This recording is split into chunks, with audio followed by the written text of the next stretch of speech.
میں امیر عباس، آپ نے گفتگو بھی سن لی، آپ کے سامنے باتیں بھی ہو گئیں، میرے مہمانوں نے بھی بات کر لی. کہیں پہ اب تو کل سے بجٹ شروع ہوگا، اس پر بات کریں گے، کیونکہ کل سے جو کچھ ہونے جا رہا ہے اس عوام کے ساتھ ان کو بھی شاید اندازہ امپلیمنٹ ہونے جا رہا ہے اس پر، وہ کیونکہ مجھے معلوم ہے تیمور جھگڑا صاحب بھی اس پہ بات کریں گے، اور یقیناً مولا بخش چانڈیو، کیونکہ پیپلز پارٹی عوام کی پلس ہوتی ہے، پلس رکھتی ہے اپنے ساتھ، تو وہ بھی بات کریں گے. لیکن اب بھی مجھے بتائیں کہ یہ جو ٹرائکا ہے مذاکرات کا، کہ حکومت مولانا فضل الرحمان سے بات کرنا چاہتی ہے، پی ٹی آئی مولانا فضل الرحمان سے بات کرنا چاہتا ہے، مولانا فضل الرحمان ان دونوں سے بات نہیں کرنا چاہتے، اور وہ اسٹریٹ کہہ رہے ہیں کہ جی صرف انتخابات فوری، صاف اور شفاف. دیکھیں، پرائم منسٹر خود گئے، مولانا صاحب سے ملاقات کی، وزیر داخلہ گئے، مولانا صاحب سے ملاقات کی، پی ٹی آئی کے وفود گئے، ایک بار نہیں ایک سے زیادہ بار مولانا صاحب سے ملاقات کی. صحیح. مولانا صاحب جو اس وقت سٹانس لے چکے ہیں سیاسی طور پہ، وہ سٹانس اس وقت اس حکومت کے سٹانس سے بالکل برعکس ہے. حکومت کا اور حکومت میں شامل یا حکومت کے ساتھ جو اتحادی جماعتیں کھڑی ہیں، ان کا سٹانس اس وقت سویلین سپرمیسی سے ہٹتا ہوا سٹانس ہے، جو ان کے مخالفین الزام لگا رہے ہیں. صحیح. وہ ڈیموکریسی سے ہٹتا ہوا سٹانس ہے جو ان کے مخالفین کہہ رہے ہیں. مولانا سویلین سپرمیسی کی بات کر رہے ہیں، مولانا الیکشن میں دھاندلی کی بات کر رہے ہیں، جو پی ٹی آئی بات کر رہی ہے. تو مولانا اور پی ایم ایل این یا پیپلز پارٹی، ان کی تو کوئی ایگزسٹنس ابھی ہو نہیں سکتی ہے، کیونکہ ان کا سٹانس بالکل 180 کے زاویے پہ مختلف ہے. صحیح.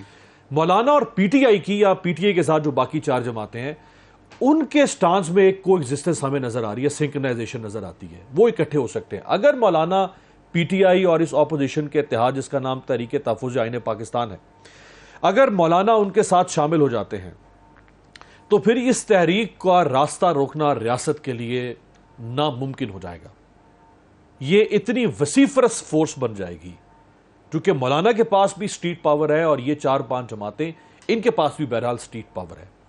اگر یہ سٹریٹ ایجیٹیشن شروع کر دیتے ہیں اپنے مقصد کے حصول کے لیے، جس کا مولانا نے آج اشارہ دیا ہے کسی حد تک، اور مولانا تو جلسے کر چکے ہیں، جلسے کر رہے ہیں، متواتر سے کر رہے ہیں، مسلسل کر رہے ہیں، ابھی اگر موسم کی شدت کے باوجود کر رہے ہیں. اور جو آخری جلسہ ان کا مظفر گڑھ میں ہوا، بہت بڑا جلسہ ہوا.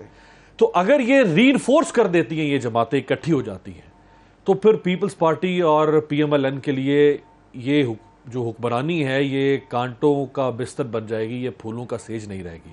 اب یہ کب اکٹھے ہوتے ہیں، یہ ایک اہم سوال ہے. لیکن جو آج گفتگو ہے، یا کیونکہ جو سب سے بڑی چیز ہے کہ پی ٹی آئی کے اندر جو انہوں نے اشارہ کیا کہ مطلب ابھی تک کوئی مطلب وہ یکسوئی نہیں ہے، اور پھر with in P T I بھی مطلب ایک تھوڑا سا انتشار ہے، اور مولانا فضل الرحمان صاحب کے آلریڈی کچھ تھوڑے سے تحفظات بھی ہیں، اور وہ ان کا یہ خیال ہے کہ جس طرح وہ محمود خان اچکزئی صاحب کے ساتھ بھی وہ سگنلنگ ہوتی رہی کہ ہاں ہم ٹھیک ہے، تحفظ آئین پاکستان میں اکٹھے نکل پڑیں گے. پی ٹی آئی کا خیال ہے کہ وہ 9 مئی زدہ ہیں، وہ 9 مئی سے ڈسے ہوئے ہیں، ان کے پاس اب اس طرح کی وہ اتنی طاقت نہیں ہے. کے پی میں شاید وہ نکل آئیں، باقی صوبوں میں شاید وہ نکلنا. پی ٹی آئی کی جو ڈیسیژن میکنگ ہے وہ عمران خان ہے، کسی بھی سیاسی جماعت، اگر پیپلز پارٹی میں ہے تو ذوالفقار علی بھٹو کے بعد ان کی فیملی ہے، پی ایم ایل این میں شریف فیملی ہے، پی ٹی آئی میں عمران خان ہے. عمران خان پچھلے 13-14 ماہ سے جیل میں ہے، تو وہ جو کمیونیکیشن گیپ ہے، اس کمیونیکیشن گیپ کی وجہ سے پارٹی کی فیصلہ سازی متاثر ہو رہی ہے. اب 10 لوگ ملنے جاتے ہیں خان صاحب سے، وہ آدھی بات نوٹ کرتے ہیں، آدھی نوٹ نہیں کرتے، پھر ان کے اپنے بھی کچھ انٹرسٹ ہو سکتے ہیں، سب لوگوں کی لائلٹی بھی ایک سطح کی نہیں ہو سکتی. صحیح ہے. کچھ لوگ ڈوبل ایجنٹ کا کردار بھی ادا کر سکتے ہیں، یہ ہر سیاسی جماعت پہ ایسے لوگ رہے ہیں. تو پی ٹی آئی ایک ڈائلما کا شکار ہے. تو امیر بس خبر دے دیں پی ٹی آئی کے اندر چل کیا رہا ہے. دیکھیے، پی ٹی آئی میں ایک بات بڑی واضح ہے کہ عمران خان صاحب اگلے چند دنوں میں ایک بڑا اعلان کر سکتے ہیں. اچھا. وہ ایک بڑی پولیٹیکل موومنٹ یا بڑی پولیٹیکل اسٹریٹجی دے سکتے ہیں. صحیح. اور اگر وہ اس کا اعلان کر دیتے ہیں تو پھر پی ٹی آئی جو آج باہر ہمیں نظر آتی ہے، جو موجودہ چیئرمین گور صاحب کے نیچے ہے، ان کے لیے ناممکن ہو جائے گا کہ وہ اپنے فاؤنڈر چیئرمین کے برخلاف جا کے کوئی اور فیصلہ کریں.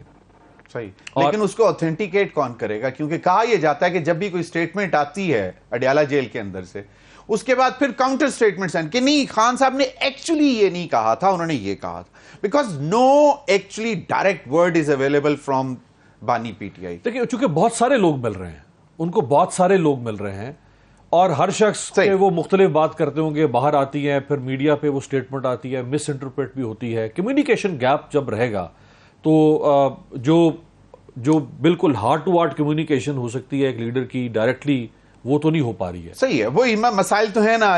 عمر ایوب صاحب کا استعفیٰ سامنے آتا ہے, شہریار آفریدی صاحب ابھی فواد چودھری کا, اور فواد چودھری صاحب کی اختلافات علیحدہ سے سامنے حامد خان کے ساتھ, اور شیخ وقاص اکرم علیحدہ سے وہ بول رہے ہیں جواب. تو یہ آئی ڈونٹ نو, لیکن چلیں امیر عباس. دیکھیں میں قرارداد کے اوپر اگر آپ اجازت دیں میں اس پہ کامنٹ کرنا چاہوں گا. دیکھیں اگر کوئی یہ کہنا کہ وہ قرارداد پاکستان کے خلاف ہے تو یہ لغو بات ہے.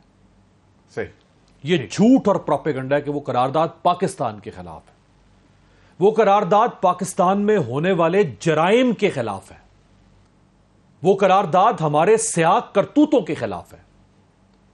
الیکشن چوری ہونا اگر ہوا ہے, جس کے بے شمار شواہد سامنے آ رہے ہیں, یہ عالمی اصولوں کے برخلاف ہے. یہ عالمی قوانین کی خلاف ورزی ہے. انسانی حقوق کا قتل عام, اپنے شہریوں کے ہیومن رائٹس کو کرش کر دینا, یہ عالمی قوانین کی خلاف ورزی ہے. اس قرارداد میں کیا ہے؟ یہ دو باتیں. صحیح.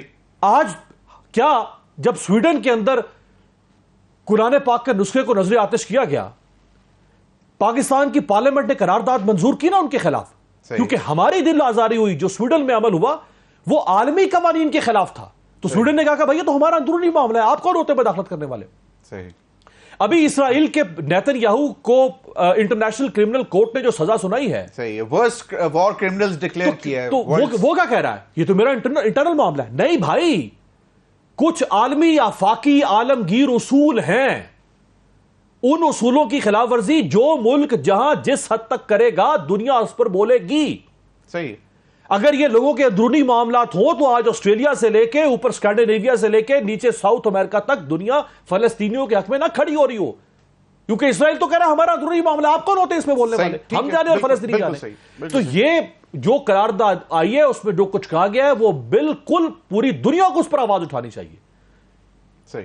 ہیومن رائٹس واچ اس پر آواز اٹھا چکی ہے, اور already United nation state department نے اپنی ویب سائٹ پہ جو ہیومن رائٹس کمیشن کی رپورٹ سامنے آئی وہ آج سے 3 ہفتے پہلے, اس کو انہوں نے شائع کیا, صرف اس کی ایگزیکٹو سمری 100 پیجز پر. بالکل صحیح ہے. دیکھیں بات یہ ہے کہ آپ وہ کبوتر کی طرح آنکھیں بند کر کے کب تک بیٹھے رہیں گے, وہ تو پاسبل نہیں ہے نا. کبھی نہ کبھی تو خیر آپ کے اوپر. اب سوال یہ پیدا ہوتا ہے کہ کل سے 1 جولائی سے وفاقی بجٹ برائے مالی سال 2024-25 لاگو ہونے جا رہا ہے. دیکھیں ضمیر صاحب, عمران خان کی حکومت جب گرائی گئی, ووٹ آف نو کانفیڈنس, شدید اعتراض اور اختلاف تھا ہمیں عمران خان کی گورننس سے. ہم شدید ناقد رہے تھے. کیا جواز بنایا پیپلز پارٹی اور پی ایم ایل این نے کہ یہ نا خلف نا ہنجار ملک کی بربادی کر رہا ہے, ستیہ ناش کر رہا ہے. گرا دیا, فابہا, بالکل ٹھیک ہے, کلیپنگ. 16 مہینے کی حکومت میں کیا ہوا؟ آج پیپلز پارٹی منظور کروانے جا رہی ہے نا, کروا چکی ہے نا اس بجٹ کو. آج پیپلز پارٹی نہ منظور کرواتی تو بجٹ تو منظور نہیں ہو سکتا تھا. اسی پیپلز پارٹی نے عمران خان کی حکومت گرانے کے لیے کہا کہ یہ ہم اس لیے ووٹ آف نو کانفیڈنس, یہ ایک آئینی معاملہ ہے لیکن ناپسندیدہ ہے, ہمیں یہ اس لیے کرنا پڑ رہا ہے, یہ عمل اٹھانا پڑ رہا ہے چونکہ عمران خان تو معیشت کو تباہ کر رہا ہے. صحیح. یہ تو آئی ایم ایف کے نیچے ملک کو لٹا رہا ہے, بالکل ڈیفالٹ کی طرف جا رہا ہے. تو آج وہی کچھ جو عمران خان کی حکومت میں اگر ہو رہا تھا معاشی ستیہ ناش, وہی معاشی ستیہ ناش بلکہ سوا ستیہ ناش شہباز شریف کی حکومت کر رہی ہے. ادھر آپ سپورٹ کر رہے ہیں, ادھر آپ اسی اصول پہ گرا رہے تھے. یہ تو ڈائیکاٹمی ہے فیصلے. میں ایک کوئک چھوٹا سا کمنٹ, عوام کے اندر پریشانی ہے, بے چینی ہے بجٹس آ کر. اب اگر یہ سیاسی جماعتیں کال دیں گے کہ جی سڑکوں پہ نکل آئیں تو شاید تھوڑا سا مشکل ہے کہ اگر کسی نے دہاڑی باز ہے جس نے دہاڑی لگانی ہے, کوئی ریڑھی لگانی ہے اور پھر بچوں کا رزق لے کے جانا ہے گھر, وہ احتجاج پہ کہاں جائے گا کہ ایک دن کا اگر اس کھانا نہ پہنچا سکا گھر پہ تو مسائل تو ہیں. اب تاجر برادری کہتی ہے کہ جی وہ ملک گیر احتجاج کی طرف جا رہے ہیں سنگل پوائنٹ ایجنڈے پہ, جو بجلی کے نرخ بڑھ رہے ہیں. سر بجلی کیوں, صرف بجلی کیوں؟ آج خبریں چل رہی تھیں کہ آپ کے جو روڈ ٹول ٹیکسز ہیں وہ بڑھا دیے گئے ہیں, جو ڈیلی کمیوٹ کرتے ہیں لوگ اس میں کافی اضافہ ہو گیا ہے. یہ نہ کہیں کہ لوگ باہر نہیں نکلیں گے, اس کی ابھی زندہ مثال ہم نے کینیا میں دیکھی ہے. 23 لوگوں کا قتل ہوا ہے جو اسٹیٹ سیکیورٹی فورسز نے ڈائریکٹ لوگوں کو گولیاں مار کے بھونا ہے. اور پریزیڈنٹ ولیم روٹو جو وہاں ابھی فائنانس بل لے کر آیا, بجٹ لے کر آیا, اس نے بجٹ پاس کروا لیا. اس کے باوجود لوگ بیٹھے رہے, اس نے پریڈ کیے, آپریشنز کیے, دبانے کی کوشش کی لوگوں کو. لیکن 18 سے لے کے 20-22 سال جو الجزیرہ سے لے کے CNN سے لے کے BBC نے رپورٹ تو who will lead the call? وہ obviously پولیٹیکل پارٹیز ہوتی ہیں. کون سی نہیں آئی پاکستان میں کون کرے گا؟ آپ دیکھیں نا, آپ اس وقت اپوزیشن کا یہ اپوزیشن کے اوپر لازم ہے. دیکھیں democracy has 2 organs. One is the government, other is the opposition. Opposition جو ہے اس کو گورنمنٹ ان ویٹنگ کہا جاتا ہے. صحیح ہے. اپوزیشن کو واچ ڈاگ کا رول پلے کرنا ہوتا ہے. اپوزیشن عوام کے امنگوں, لیکن وہ کہتے ہیں کہ جی اگر مزید انتشار پھیلا, سڑکوں پہ احتجاج ہوئے تو ملک کی معیشت مزید خراب ہوگی. اس